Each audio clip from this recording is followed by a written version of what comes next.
Hey class, it's time to read the next section of our book, Benjamin's Box. Today you're going to be completing eggs number 4, 5, and 6, and they will go along with what we read today. The next page is called Praying Hands.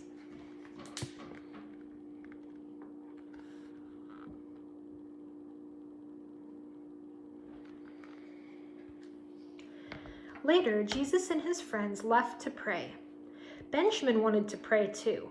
He followed at a distance, watching as they finally stopped in a garden. Benjamin sat beneath an olive tree and broke off a twig. He couldn't hear Jesus, but he knew he was praying. Benjamin prayed too. And as he prayed, he rubbed the twig between his hands. Before long, his eyelids grew heavy, and he soon fell asleep. Loud yelling startled Benjamin. He leaped up in time to see the soldiers taking Jesus away. "Stop!" he cried. "You can't take him. He hasn't done anything." "Shh, boy," said one of Jesus' friends, holding Benjamin back. "What's wrong?" demanded Benjamin. "Why are they taking him?" "They want to question him." Benjamin pulled away. "Why didn't you stop them?" But the man just shook his head and walked away. All Jesus' friends were gone now.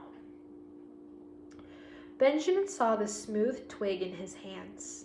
"Dear God, please take care of my friend Jesus," he prayed as he walked. At home, he placed the broken cup and the twig in his box. In our egg, we have praying hands for the agony in the garden.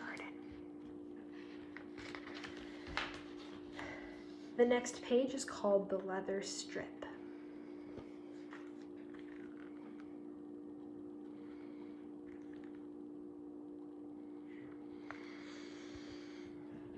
"Benjamin, did you hear the news?" said Eli the next morning.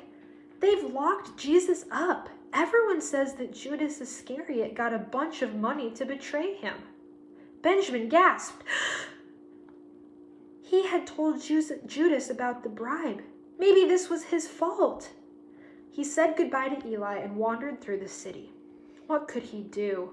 Was there any way to help? Sounds of shouting made him stop, and he turned to see an angry crowd. "Jesus deserved that beating," snarled an old man. "That heretic claims to be God's son." "He should be stoned," yelled another, shaking a fist.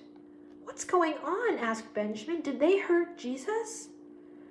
"What do you know about this Jesus?" demanded the old man. They all turned and stared at Benjamin with angry eyes. "No, nothing," he stammered. His gaze dropped to the ground, where he noticed a strip of leather. He picked it up. It was from the whips used by the soldiers. It was wet with blood. He tucked it in his tunic and slipped away. Why would anyone beat Jesus?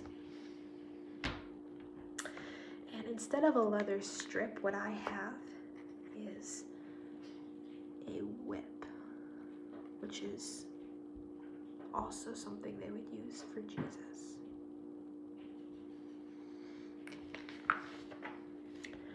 The next page is called The Thorn.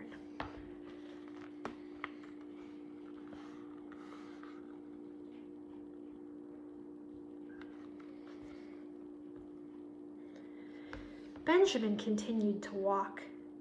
If only he could make them release Jesus. But what could a small boy do? He heard loud cries as another crowd gathered at the end of the street.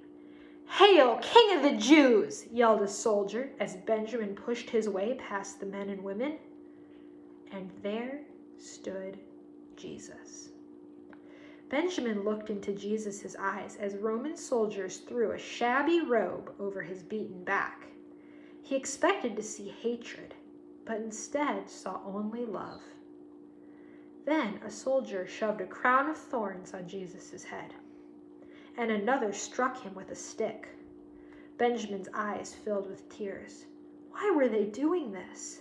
A few days ago, everyone had called Jesus a king when he entered Jerusalem. Now it seemed they all hated him.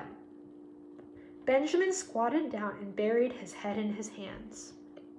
Please, God, he prayed over and over, please make them stop. When he finally opened his eyes, the crowd had moved along. Jesus was gone. He walked over to where they had scorned his friend and picked up a sharp thorn broken from the awful crown. He ran home. His parents paused to hear his story, then sadly shook their heads and returned to their work. Benjamin placed the thorn and the leather strip in his box and cried.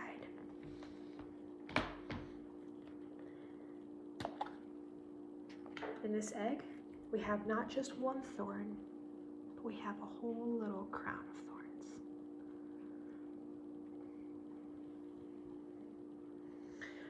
All right, friends, that's all for this video. Can't wait to read more of the story to you tomorrow. Go Dolphins.